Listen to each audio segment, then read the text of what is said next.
ერთ კვირაზე მეტია, რაც გურიაში დიდ თოვლობას ებრძვიან ამ დრომდე. მოწყვეტილია 10-ზე მეტი სოფელი გარე სამყაროს, ვერ ხდება ადამიანებთან კომუნიკაცია, საფეხმავლო გზებიც კი არ არის გაკეთებული და როგორც ირკვევა ადამიანები დარჩენილები არიან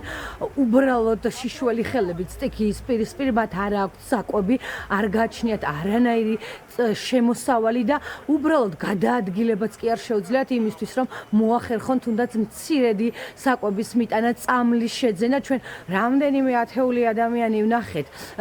მოხალისების შტაბთან მისული საკვებისთვის, როგორც ირკვევა და როგორც ისინი გვიყვებიან, მათთან ხელისუფლება საერთოდ არ გამოჩენილა, მიუხედავად იმისა, რომ არაერთი შეტყობინება გააგზავნეს შესაბამის სამსახურებში, რეკავენ 112-ში, ასევე უკავშირდებიან ოზურგეთის მერიას, გვეუბნებიან, რომ უბრალოდ მათ არავინ ეხმარება და ისინი ამ დრომდე მოხალისეების იმედად არიან დარჩენილები. არავინ לא ყოფილი.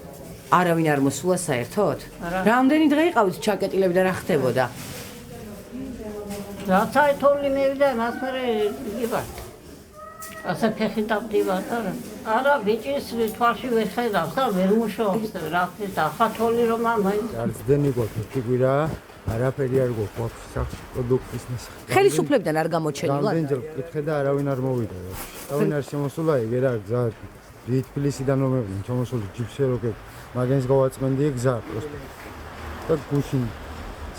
წამებით და იმით თივა ის შევზები სახში სოციალურად დაუცველი ვარ შვილო 73 წლის ვარ მარტო ხელა ვარ ხელისუფლება არასოდეს არ შემხმიანებია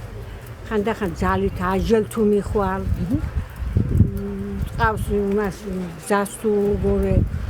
ამ თოვლობაზე რა გიჭირთ რა გილხი არც საკვები მოუწოდებიათ არც არა ვინ შვილო вообще არ წავედით ვერ გახვედით გარეთ ხო რაღაც გავიტანი ხან ხილი კონდა ცოტა დინი გამოვაცვეთ და წამლის საყილაც ვერ გახვედით გზა რო არ იყო გაწმენდილი სიამაგდა წერილი რომ ვიყიდო რაღაც წამლები და პენსია ვერ აღიღე როგორც თქვენს უსმენთ დამაყურებელი კადრებსაც ნახულობდა ეხა პირდაპირ ეთერში მოხალისეების იმედად არის ნახევარი გურია შეგვიძლია ვთქვა დარჩენილი იმ ადამიანების რომლებიც 24 საათის განმავლობაში დღისა და ღამის ნებისმიერ დროს მიდიან ადამიანებთან იქ სადაც ამ დრომდე არის გზები გაყვანილი და როგორც ისინი გვიყვებიან წარმოუდგენლად რთული ვითარებაა ადგილზე სადაც ადამიანები არიან მარტოები დარჩენილი განსაკუთრებით მოხუცები გურიაში მიგრაციის საკმაოდ მაღალი დონეა და ყველასთვის ცნობილია რომ ამ დროისთვის მოხუცების უმრავლესობა არის სახლებში დარჩენილი სადაც როგორც ირკვევა ამ დრომდე ხელისუფლების წარმომადგენლები არც კი მისულა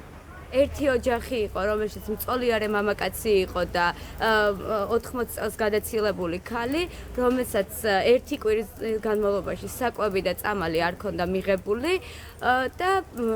საოცარი იყო შეხვედრა მაკარონის დანახვაზე თუ ადამიანს ტირილი შეეძლო, ჩვენ მართლა პირველად ვნახეთ. ვითარება იმაზე მძიმე არის, ვიდრე შეიძლება წარმოვიდგინოთ. ყველაზე რთული, რასაც ვეჩეხებით მოხალისეები არის ისინი, რომ სოფლის ცენტრებში გვხვდება ადამიანები, რომლებიც გვეუბნება, რომ აქ ყველაფერი კარგად არის და